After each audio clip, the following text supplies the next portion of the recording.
How did you get over the embarrassment of being the crazy ex?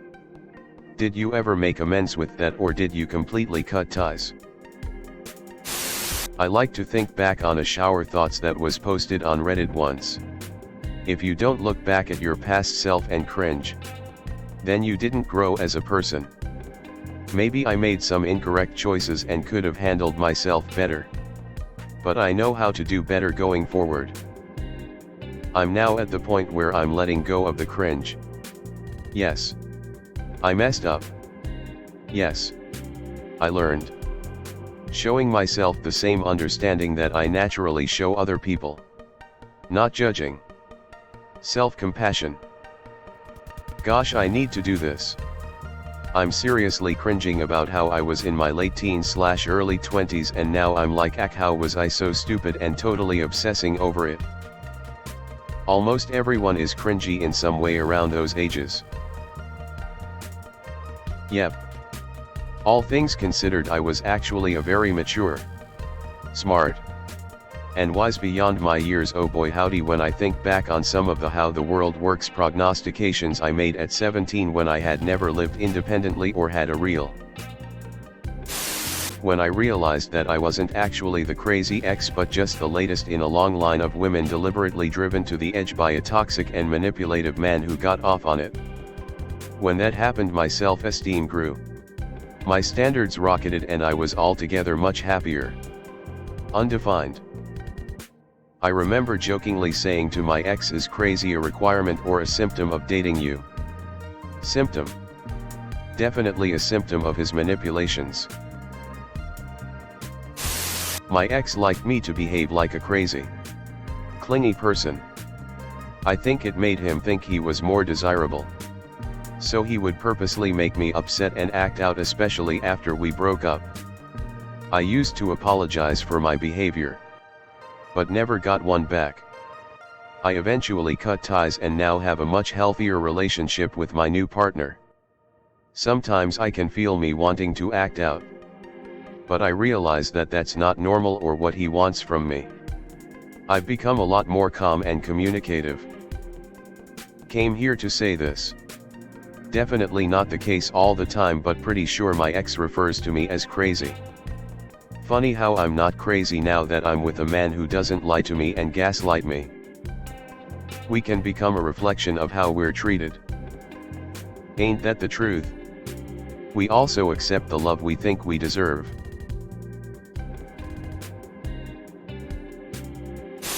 I never apologized for it, as I felt it just make things worse, and it's best I simply just cut ties completely. Not going to lie, I cringe every time I think back of things I've said and done. Honestly, they were rarely harmful, rather than sad and pathetic. Yeah, I feel this. I've definitely grown, and I'm happy for that. But I didn't and wouldn't try to make amends. That's just unnecessary.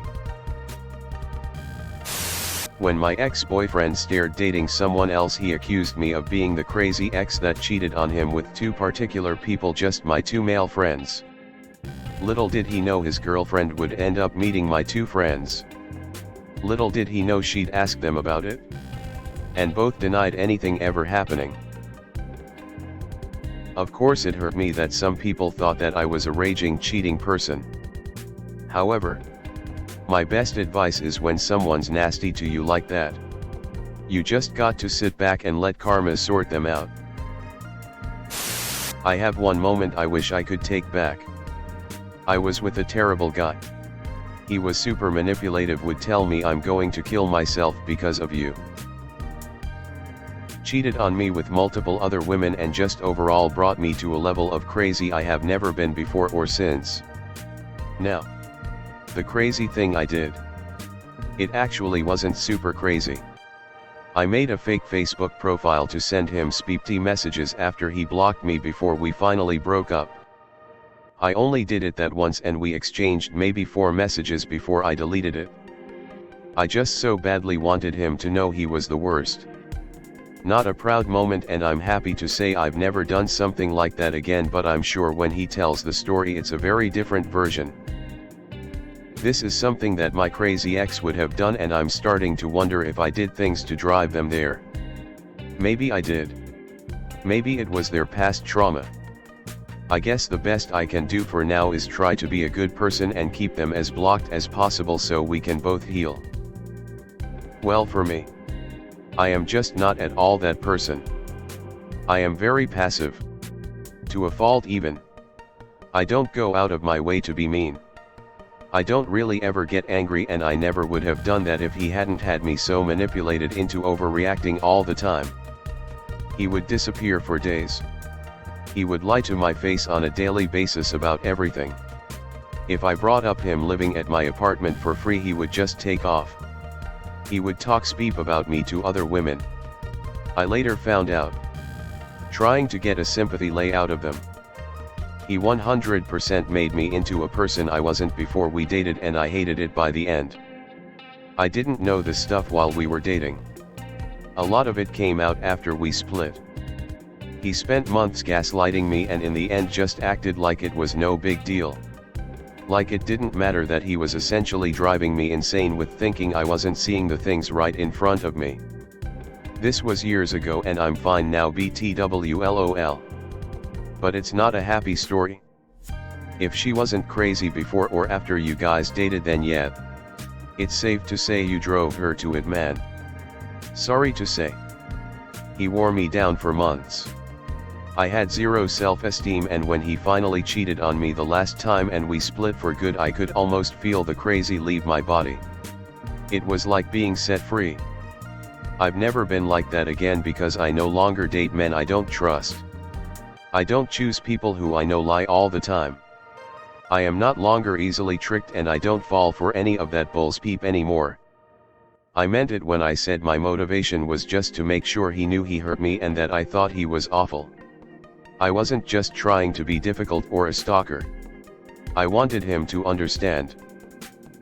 I could almost feel the crazy leave my body. I had this exact experience the first night in my new apartment without any contact with my ex. It genuinely felt like I could breathe for the first time in years. I was completely alone but didn't feel lonely. I was genuinely free. I probably spent 5 minutes just sitting there on the edge of my bed enjoying that feeling. It's been almost 2 years and I still carry trauma, but I deal with it in a much more healthy way. I'm proud to say the last time he tried to contact me over the holidays, I was able to shut down and desire he had to rekindle contact on my terms with firm boundaries, and for the first time in my life, rather than gaslighting or trying to manipulate me, he listened to me and hasn't tried to contact me since. I'm proud of how far I've come and what I've done to improve myself and what I surround myself with. From what I hear, small area we live in, he's living the same life I moved on from, and I'm almost sad for him. It's so weird to look back on those times, but it also feels so good to know you've moved on to a happier spot. You should be proud. It's hard to let go. I was definitely crazy. Because I suffered a trauma and had PTSD. I met a douchebag that had hero complex and was very manipulative. But because I was in really bad place mentally, I became attached and completely dependent on him. He would lie. He would cheat. He would manipulate me. But I stayed for way too long. And I did crazy things. I went through his phone regularly. I cried a lot and begged him not to go out when he was headed into a pub. I dramatically tried to move out by packing my things whilst crying. I would do all sorts of crazy things. But one that I will never forget is the feeling I had when he was out with a friend that's a girl and I knew something was going on. That evening, I sat at home and I literally did nothing.